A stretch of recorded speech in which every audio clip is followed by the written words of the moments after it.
You're listening to Civic Media.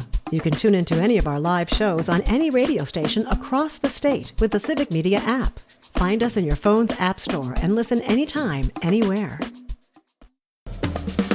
From Washington to Hollywood and right back to Wisconsin. It's Nightlight with Pete Schwaba and Greg Bach. Connecting the dots on the stories shaping our world with smart takes, sharp humor, and plenty of personality. You know, I really expected more professional behavior from you. It's news and culture without the noise. Yeah, I'm on. Here's Pete Schwaba and Greg Bach. Dude.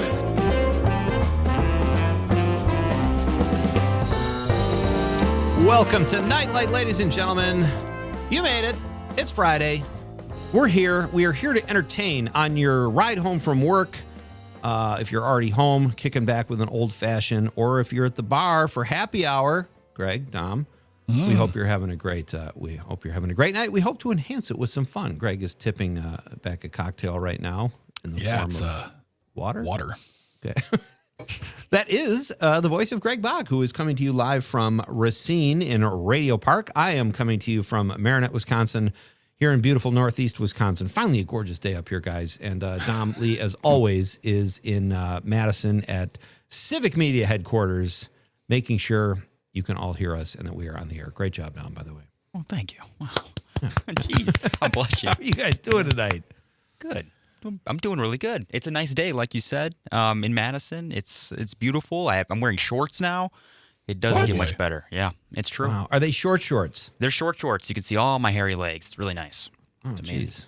All right. Okay. I wonder if Dom, Greg, really knows what short shorts are. Well, do you know the reference?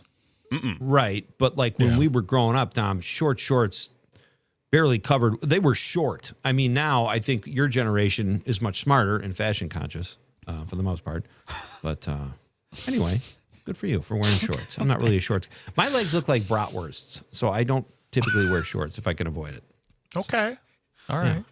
And I don't have the hair that Dom has to cover up the casing look. Yeah, Pete Schwab, we call him knockwurst legs over there. My That's bad. right. Oh, boy. Oh, boy. Oh, boy. And other than the skin color, they're gorgeous. I mean, I have great gams, guys. They're like... Really up and over, like 1 minute they're sausagey looking, next they're really nice. I don't know what you want us to think about your legs. It's the pigment that keeps me from wearing shorts. Gotcha. All right. Guys, it's great to be here with you on this Friday night. It is Casual Friday, right, Tom? It is. Let's do it. Friday's here and the week's in the rear view. Whether you're still on the clock or already mentally checked out, Pete and Greg are here for you. So kick back and grab something to snack on. It's Casual Friday with Pete and Greg. How about some sausage links? I love that. But when we come into the show, guys, how do we feel about the moo and back to Wisconsin? It's a little too on the nose for you? A little bit. I mean, we are America's Dairyland, but take that, California. Yeah, right. Guys, we have a great show tonight. I'm very excited. My pal Rich Talarico is going to be by after the bottom of the hour, after the news. Rich is a writer for the show, or was a writer for the show Key Peele, the outstanding sketch comedy show. And he wrote many of their biggest sketches, but the one that really I think people know him for is the substitute teacher sketch. Mm-hmm. Brilliantly funny, and is in the Smithsonian as a sketch comedy, which is really cool. So Rich has written for Saturday Night Live, MADtv. He's also part of a very noble effort that he is spearheading against studios and unions, making sure that writers and actors get paid when the studios use their likeness without compensating them. It's a very noble fight, and we'll talk a little bit about that. And he is also, Greg, not starting, he's been doing stand-up, but he's going to run a few bits by us. I think that could be fun. Okay, all right. I like this. Like, yeah. Like we're like the what do you got, kid? Tell us what you got. Yeah. I'm going to get like a cigar to chomp on. Right. Let's watch someone else bomb for a change. Rich is outstanding. He's going to be here shortly. That'll be fun. And then in hour number 2, this will be fun. It is National Coca-Cola Day. It's Have a Coke Day, right, Don? Mm-hmm. Have a Coke Day. National Have a Coke Day. Yeah. So that plays into our question of the night, which we'll get to. And also, a quiz, a Dom quiz that we're going to take in hour number 2. It's the what do you want to call this? We want to call it the nightly games, the nightlight. Oh shoot, we had a name for it. Nightlight game night. I think that's game night. Oh, game night. Game night is actually folks right here, right now. You are witnessing. It's like Pete's legs. It's the sausage being made right now. It's the maiden voyage. Oh, now that we have a title with our. Yeah. It's like the Titanic. So hopefully we'll fare a little better. It's going to be like everything we do on this show is going to be like old school McDonald's, where everything has night in it, NITE or LIT. It's all branded that way. Everything will be like that. So. It served us well so far. But what are we calling this, Dom? The soft drink quiz? It's a true false quiz. So it's going to be have a Coke true false edition. All right, that's what we're going to do. Okay. All right. So, but we don't have a name for the actual. We're not calling it like the SDQ. We can call it the SDQ. Let's call it the SDQ. The SDQ? I'm just going with. I have no idea what he's talking about. Soft drink quiz. SDQ. Okay. I was throwing. Guys, I'm spitballing. I'm not saying I like it. Greg. Yeah. You went on a rant before, and I have to ask you this because you didn't go into details. But you have an issue with Facebook Marketplace. What happened? I hate it. It's the worst place on earth. It's the most frustrating place on earth. It's like, you know how Disney World is supposed to be the happiest place on earth? Yeah. Facebook Marketplace is the most frustrating place on earth. Because I don't go on there often. In fact, I don't go on there anymore. Thank you very much, Mr. Zuckerberg. Couldn't remember his last name right there. Because what happens is you go on there and you put an item up for sale or even for free. Because the last time this happened to me, the thing was free. I wasn't even trying to charge anyone. I'm like, just get it off of my property already. But you put something on there, and what happens then is you get a barrage of messages from people or bots. I'm not sure. At this point, I'm believing more and more in the dead internet theory, but it's just 30 messages saying, still available? Okay. Yes, it's still available. Are you interested in it? No response for like an hour. Still available? Yes, it's still available. Great. Where do you live? Well, let me know when you're coming. I'll give you my address then. Cool. Sorry, can't make it. Like I corner off everybody else. This is what happened with some patio furniture I was trying to get rid of. This one lady got in touch with me. She seemed very real, and we went back and forth, and she finally said, I'll come over on this evening. Cool. All right, I'm sitting there waiting, and then she sends a message, and she just goes, yeah, sorry, I can't show up anymore. I'm like, you know what? Never again. Because then I have all these other messages saying, it's still available. I'll pay cash. I'm like, it's free. I don't even want any money. It's just a very frustrating place to enter into, and it's not worth it. Like, I don't have anything.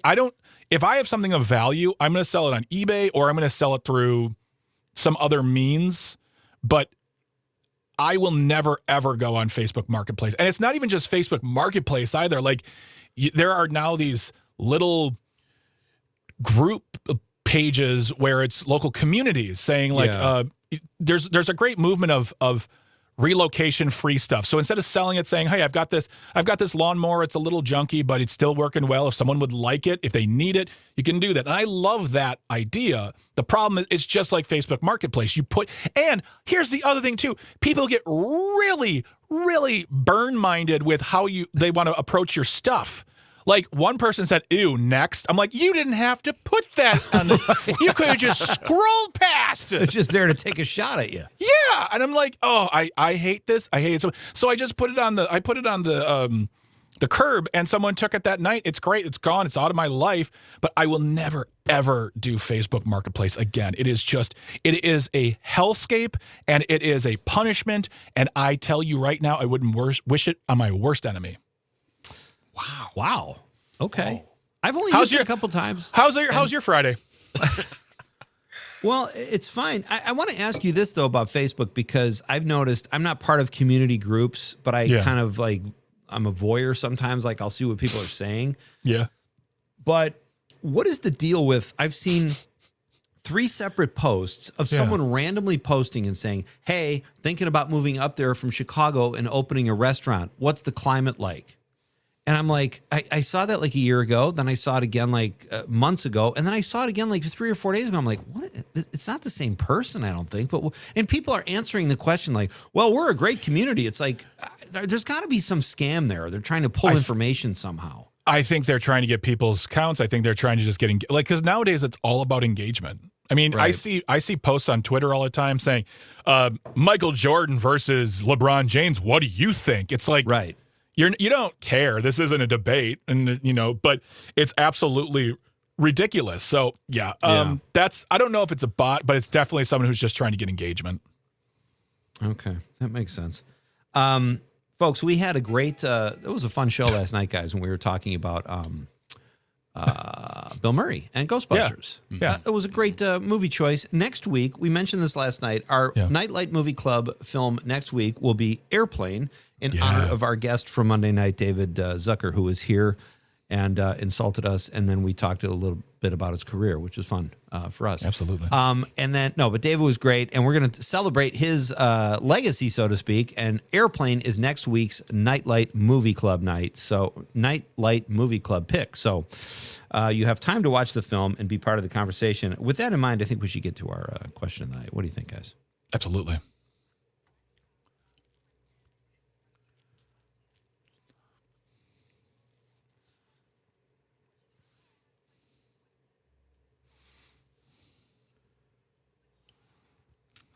Well, as we mentioned, it's National Have a Coke Day. So our question of the night is, what is your favorite soft drink? Doesn't necessarily have to be soda, but it can be. It could be lemonade or Gatorade or whatever. But what are you kicking back with? What's your favorite soft drink? 855-752-4842, 855-75-CIVIC. You can also leave us a message on the stream if you're watching the radio at YouTube, Facebook, or the app Greg still calls Twitter, as do we all. And you can also text us on the Civic Media app. But let us know what your favorite soft drink is. I have to say, guys, I try not to drink soda. But when I want a soda, I got to have a soda. Yeah. And it's got to be one of my faves. I don't slum it. I guess. Understood. I'm not going to drink a 7-Up. Oh, okay. Wow. I didn't. Well, all right. Royalty is in the room. Okay. Wow. I didn't realize we were like taking a hard hit like that. My goodness gracious. Yeah. Really quick, too, Daniel Barry on the live stream just says, what's up? All happy Friday. Happy Friday to you there, Danny. Good to hear from Daniel on a Friday. Wow. He's usually a middle of the week guy, but I like these branching Hey, he's out. here for a casual Friday, baby. He's got the whole family gathered around the radio, old school. And, they're listening to Nightlight. I love it. Welcome to our Friday. And also, it's Mother's Day coming up, so happy Mother's Day to all the moms out there. That's all I got. I mean, I was going to go into like the barrage of a different kind of moms, and it's just, it's going to end up me saying dog mom, and then people are like, they're not real moms, and I'm like, tell my wife that. Listen, let's celebrate moms next segment. We'll do a short break coming up here, but I want to talk to you about something that you found. This Letterman and Colbert. What did David Letterman say about CBS? He said that they were lying weasels for the reasons why they were going to they're ending the show, and they are. They're absolute lying weasels. And I said this to you with Mike earlier this week or last week, and I think he should just do a regular last show and not give them anything so they can't make big money, because they'll make big money off the last show. They'll charge more. Oh yeah. And all this. He shouldn't. He should take that last show on the road and do it somewhere else, because they don't deserve that from him. And David Letterman's absolutely right. That's a great idea. And they're a private company. Have the guts to say we're going in a different direction. But it's all lies. You don't have to lie. Enough with the lying. All right, this is Nightlight with Pete Schwaba and Greg Bach. We are coming back to celebrate moms after this very short break. Don't go anywhere, folks. It's the Civic Media Network. You're listening to Civic Media. Stay up to date on the latest news and information for your local community and Wisconsin by signing up for our free email newsletter. Visit civicmedia.us/email to get started. We are back, and we're taking it easy because it's Casual Friday. Why do some people hate the Eagles, Greg? I don't know. It's weird. Can I tell you something, Pete? Yeah. I tried really hard to dislike them, too. I tried to join that thing of like, it's overdone and overblown and blah, blah. And I'm like, no, these are great songs. They're great songwriters.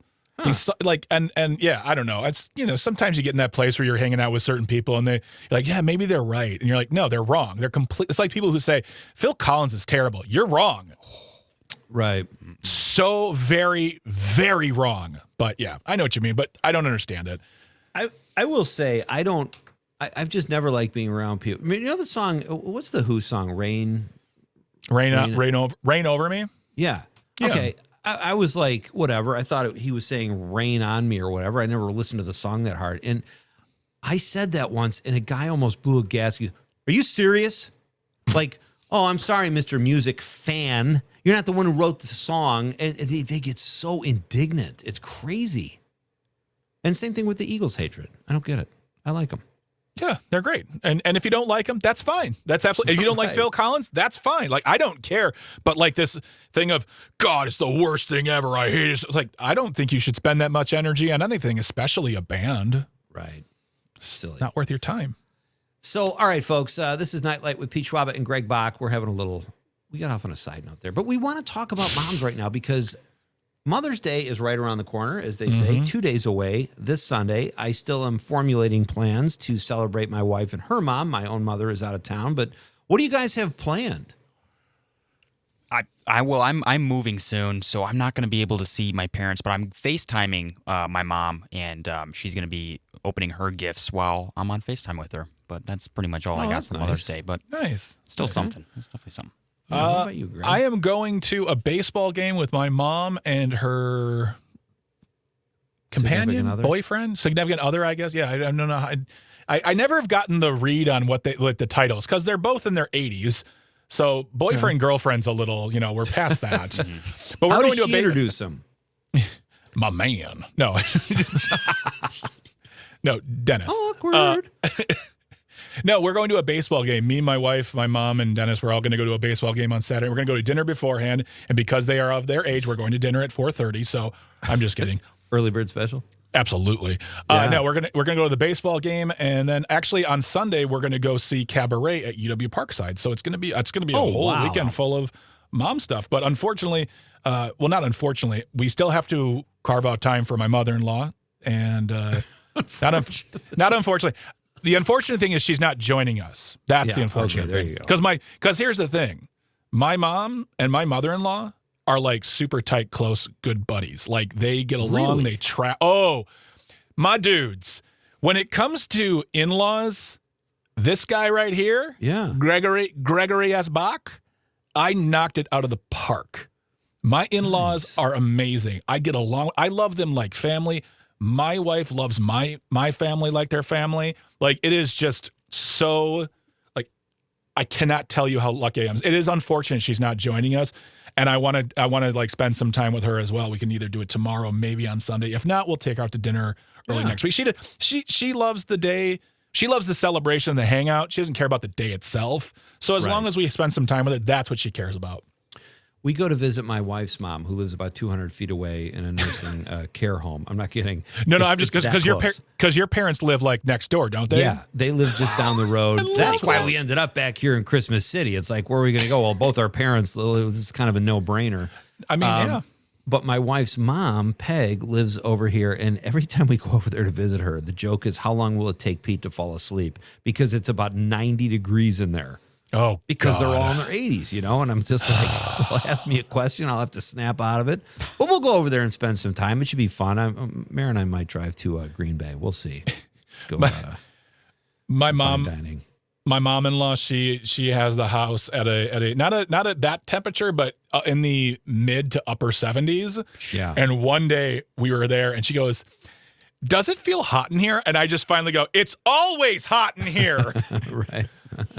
Because it is. It's always so hot in the house, and every time, like it's just I'm a big dude, so I need cooler temperatures. Right. Hey, I got a question for you guys. Dom, listen, if you're lonely, you drive up to Christmas City, you can come see my mother-in-law with me, all right? Well, if I'm lonely. All right. Well, I'm just saying on Mother's Day, because you can't be with your mother. That's true, yeah. So we'll give you like a pseudo mom, and I'll go, Peg, this is Dom.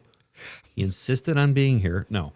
And we will just, you can hang out a little bit. This is my brother, Dom. Our question of the night, folks, is what is your favorite soft drink? It's National Have a Coke Day. Dom is going to give us a quiz in hour number 2 about soft drinks. So we'll do that true-false quiz. I'm sorry, we're going to have a quiz about soft drinks. It's true. It just sounds very funny to me when you say it out loud, okay? I can't wait. It's just fun. Casual. It's casual Friday. Yeah. It's casual. Hey, we came up with this together. Don't leave me out to dry. Don't make me the fall guy. I think it sounds stupid too. No, it's going to be a lot of fun. Dom's quizzes are fantastic. And now, is this a competition quiz? This is a competition right now. Yes, it is. Right now, Pete is 3. Pete is 3. Greg is 1. Now I'm sweating already. But you guys have Greg has 1. He has 1, but there's also a tie as well. This last quiz that you guys did, you tied. Yeah. So whenever you guys try to give me you got one that's seriously patting me on the head and go, oh, you made a basket because I shot a granny shot from 3 feet from the basket. It doesn't feel good.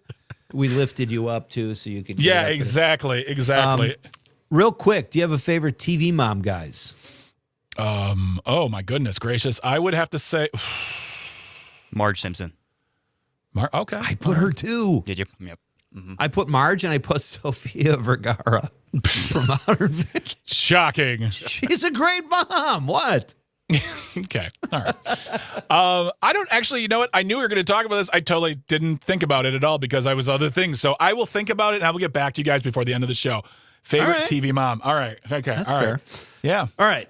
Greg's going to mail that one in a little later, so we will be back. We're going to do the news. And when we come back, ladies and gentlemen, the great sketch writer and comedian Rich Talarico will be here. It's going to be a lot of fun. Don't go anywhere. This is Nightlight with Pete and Greg.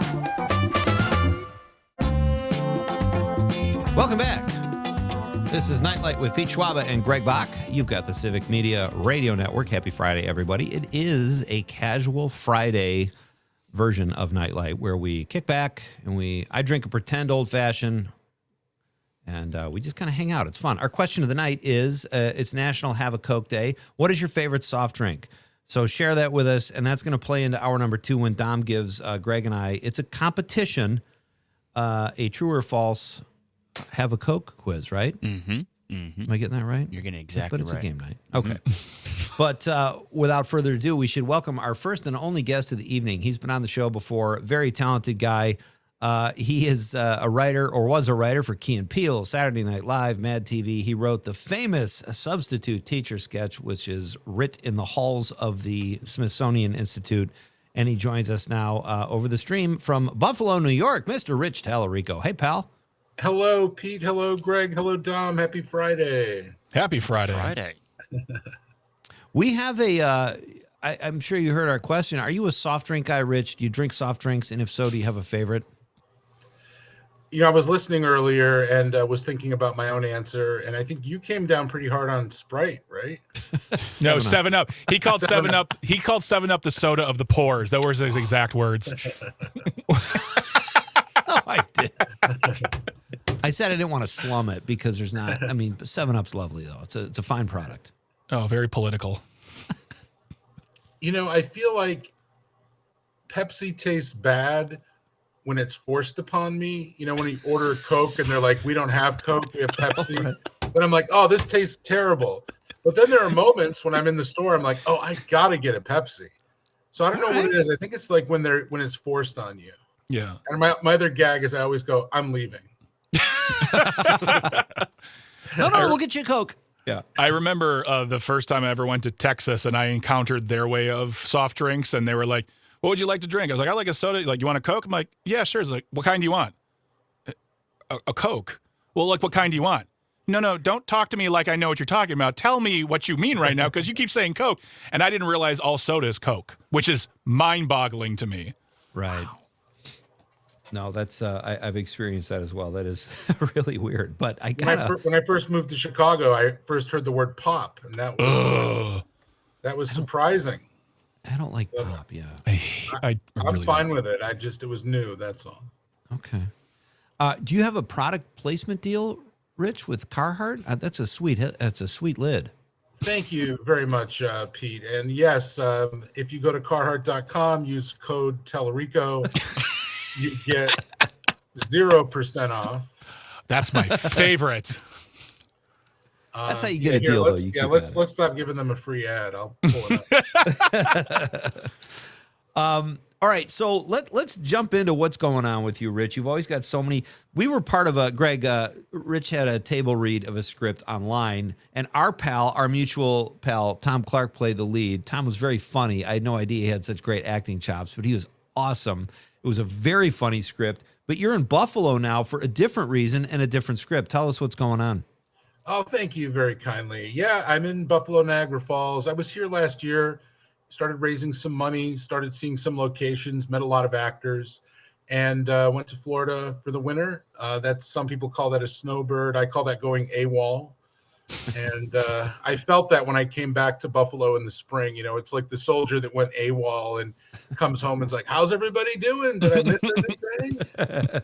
But I'm back in Buffalo. I'm teaching some classes at Buffalo Comedy Collective. And later in the year, we're going to be doing a stage version of the film project to keep raising interest, keep raising money, and been working on that project, as you know, for a little bit, and back here in Niagara Falls area to make it happen.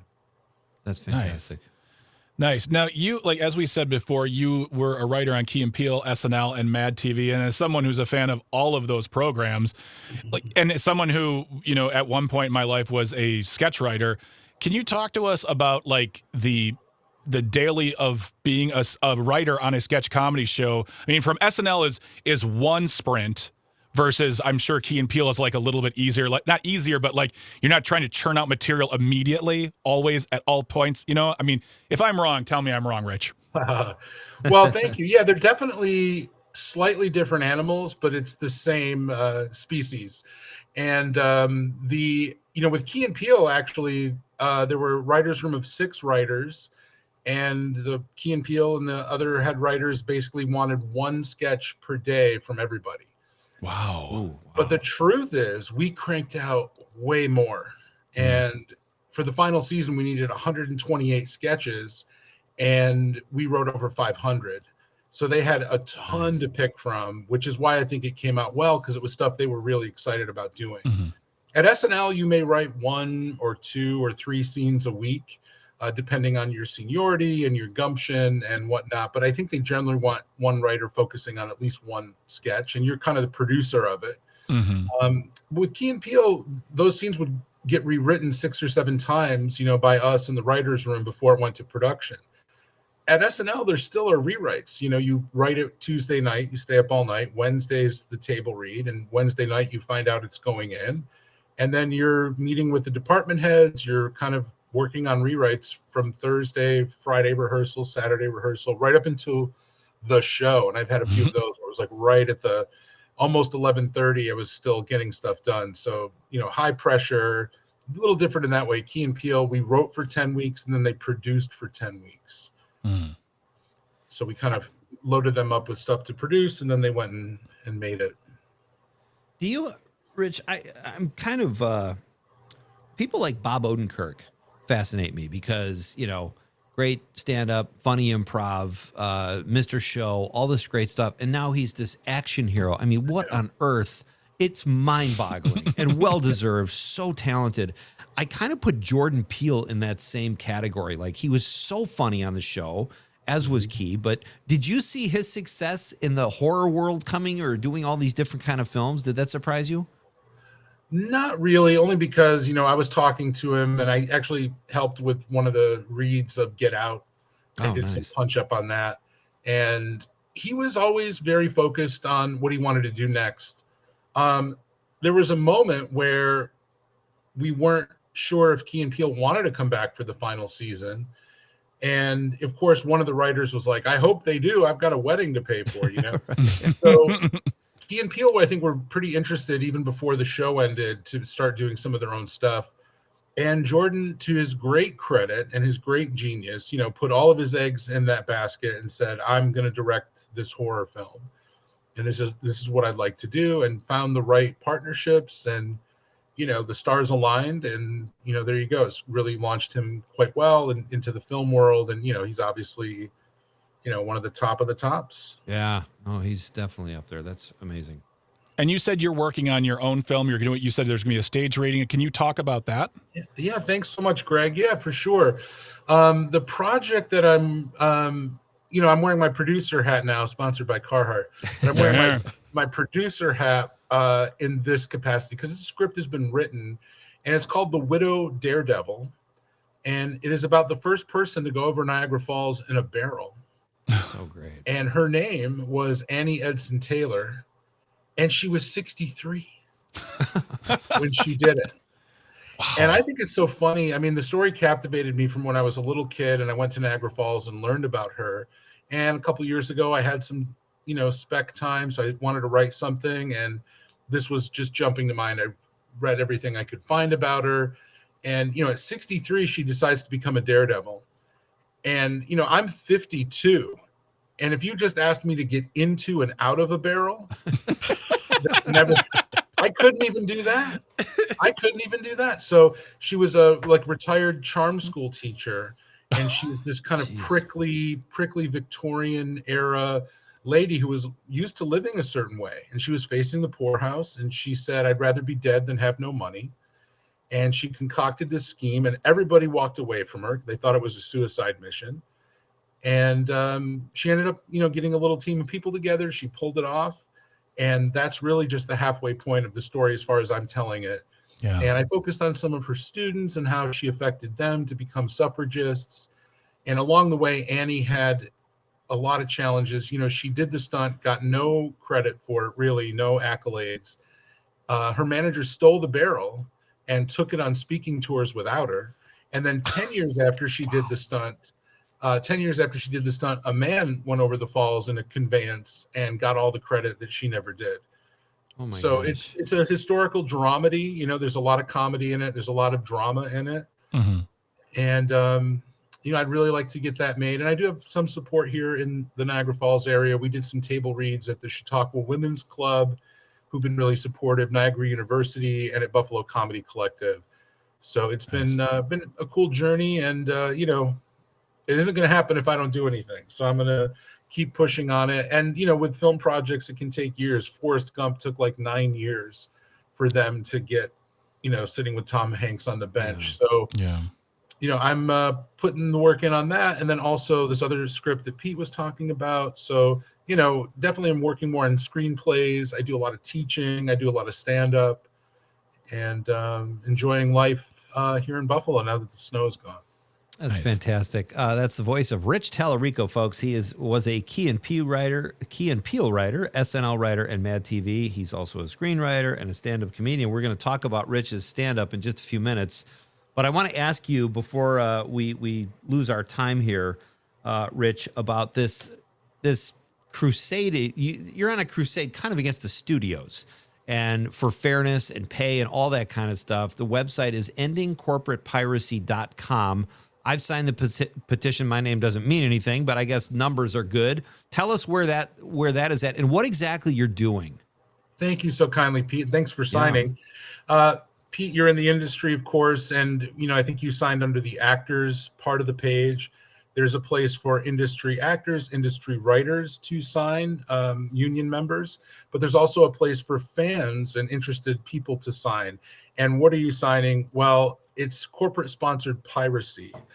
And this is something that has kind of slowly emerged as something we didn't even really know was happening. But basically the way it works is when somebody uploads a random clip of Key and Peele, for example, maybe it's one of our sketches, it gets uploaded to YouTube. Now, YouTube gives the studio, in this case Paramount, the chance to take it down because it's an illegal upload, or leave it up and put ads on it and monetize the ads. YouTube takes 45% of the ad-generated revenue, and the studios get 55% of it. And that's totally fine. The problem is the studios are not paying royalties to writers, actors, directors, and musicians. And YouTube, and this is just YouTube that we're talking about. It gets bigger when you look at the other platforms. But YouTube puts out their own transparency report, which admits that they're paying the studios. YouTube has paid out $12 billion since they started doing this, $3 billion in 2024 alone. Now, the studios at least one of them is telling the union that they're not making any money on these. But we have a YouTube insider who says, no, you are. We also have the YouTube transparency report and our own payments. Our payments are consistent for the project. So that tells us that there's nothing coming in from these uploads, because it would be different every quarter. That's unbelievable. I applaud you so much, Rich, for that undertaking, because it's time consuming and you're doing a great job. So please keep it up and let us know how we can help. And if you want to help, go to endingcorporatepiracy.com. Support the working man and the arts community. We'll have a few more minutes with our pal Rich Talarico, and he's going to run some new material by us, folks. You don't want to miss this. It's Nightlight with Pete Schwaba and Greg. You're listening to Civic Media. Find the latest news, information, and archives of all your favorite shows on the Civic Media website, civicmedia.us. Welcome back. That's a good one, Dom. Beginnings, right? Yeah. Love it. One of my faves. So I'm good. Pete Schwaba. He is Greg Bach, coming to you live just down the coast here in Lake Michigan, and Dom is holding down the fort in Madison. We are the Yatter Triangle, and this is Nightlight with Pete Schwaba and Greg Bach. We have a few more minutes with our pal Rich Talarico, the incredibly talented, multi-talented Rich Talarico. Rich, tell us about your stand-up. You got a great gig coming up with David Koechner, who's so damn funny. I can't even picture the two of you on the same show. That's amazing. Oh, thank you, my friend. Yeah, I'm very lucky. There's a great club in Erie, Pennsylvania, which is pretty close to where I've been hanging out here in Niagara Falls. And club is called Keller's Comedy and Magic Club. And the club is very cool. I mean, Harry Keller is from Erie, Pennsylvania, grew up a few blocks from where the club is. It used to be Junior's Last Stand, if anybody remembers. That name sounds familiar, yeah. It was an incredibly clean club, but now they've done it it's a very nice, it has a very nice, magic-y, everything's black. It's a very nice place, good food. And I was lucky enough to open for Kevin Nealon there in the fall. And in July, I'll be opening 2 nights for David Koechner, July 10th and 11th at Keller's in Erie. So hopefully people will be on the re-listen closer to the time, and we'll break a leg. Is Kevin Nealon a guy you can talk to? And what I mean by that is anytime I see him interviewed, he always seems to be in bit mode. And sometimes comics can be like that in the green room as well, where you're just sort of like, okay, I got to go and do something else because it's just too much bits. Is Kevin like that, where he's just bits all the time? He's pretty bitty. I actually worked with him maybe 10 years ago on a pilot that Tim Meadows was the host and Kevin Nealon was in it. And so I was like, I got to mention that to Kevin. So I, go backstage and I'm like, hey, Kevin, I'm Rich. Nice to meet you. I go, we worked together on a pilot, and he didn't seem to register. I said, it was, maybe 10 years ago. Tim Meadows was the host. And it was 10 years ago. And he goes, I only go back 3 years.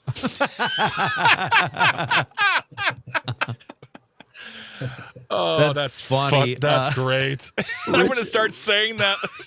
Rich Talarico is with us, Key Peele writer, MADtv, SNL, very talented guy. Rich, I have a Kevin Nealon story. I was at Largo in LA once, and he's on stage crushing it. And all of a sudden, it was mid to late 90s, someone starts shaking a martini thing with the ice, and it's very distracting. And Kevin goes, that's great. Somebody saw Swingers last night. Rich, we got, about 3 or 4 minutes left. I would love to hear what you're planning on doing in your stand-up set. Can you run a couple bits by us? Do you want to? We can help you workshop them. Yeah, absolutely. Do some of your skits. Yeah. Well, here's a couple of things. I have my iPad here with some stuff that I haven't tried yet. Okay. So I thought I'd give you guys a topic, and you guys can pick one of 2 topics. So it's either going to be on the road or what I look like. Go for it, Greg. I'm going to say on the road because there's a lot of what I look likes out there, and I want to hear on the road first. Okay. That works. I'm on the road a lot, and I saw a sign to make, you think about all the signs that you're passing. One sign said I was driving on an unadopted highway. It looked sad but hopeful. That's good. Dude, you don't need our help. Yeah. Another sign said, speed enforced by photo. And I'm like, how the hell did they do that? What do they get? Some sergeant from the Sears portrait studio on the side of the road? And he's there with one of those old cameras you drive by. That's it. And then they pull you over, and the guy gets out of the car shaking a Polaroid. And he's like, hey, got this picture of you back there. You look pretty blurry in this picture. I like it. I like this. You were going fast. Do you have any proof? I do. You got to wait about 90 seconds, but it's right there. Right. It's you in a blur. The other thing you could do is with the adopt a highway, you could actually adopt the highway. Then when you get pulled over, you could say, you know what? Why don't you take a pass in this? I own this road. Yeah. That's right. See that name on the sign there? Talarico with a T? This highway's my kid, all right? Yeah, I was driving to get to my kid. Right. Yeah. And then I feel bad that I don't drive on the highway very often. You're an absent adopted. Yeah. It's a real cats in the cradle situation. That's really why I pulled you over. Your adopted highway here says they never see you. You're behind on highway child support. You're not making your payments. Look at the garbage on the side of the road there. Oh, man. Folks listening, this is what comics do all the time when they're in rooms together. That's right. We got about a minute left, Rich. You got right. one more? Or? Yeah, give us some more. Two new topics. Okay. Things that you think about when you're high and things that I'm holding on. Pete, you choose. Hi. And I don't even smoke. Well, the weed is very strong these days. And I find I have a lot of random thoughts like a true psychic can never be murdered. I don't like it when people say I'm a night owl. I'm like, as opposed to what? A day owl? Just say I'm an owl. Dude. And people say live each day as if it's your last. That's why I spend every day lying in bed surrounded by crying loved ones. And smoking weed. Dude, you are always so much fun. Thank you so much, Rich. I don't know if we helped or not, but I know you're going to crush it and have fun with Keckner. Outstanding. Keep up the great work. EndingCorporatePiracy.com, folks. Check it out. Put your name on the sheet and keep up the great work, pal. Hope we can do this again soon. Thank you kindly. Thank you, Greg. Thank you, Pete. Yeah. Thank you, Dom. Of course. You got it. That's Rich Talarico, ladies and gentlemen. When we come back, we'll read some of your texts and we're going to play Dom's game. It's a competition. You won't want to miss it. Pete and Greg, Nightlight. The national news cycle never stops, but it can be hard to find news about your local community. Civic Media is dedicated to providing quality local and state news coverage across Wisconsin. With the Civic Media app, you can get notifications about local stories that matter to you and your community. Find the free Civic Media app in your phone's app store and choose notifications from the menu to tell us what kind of news you want to hear about.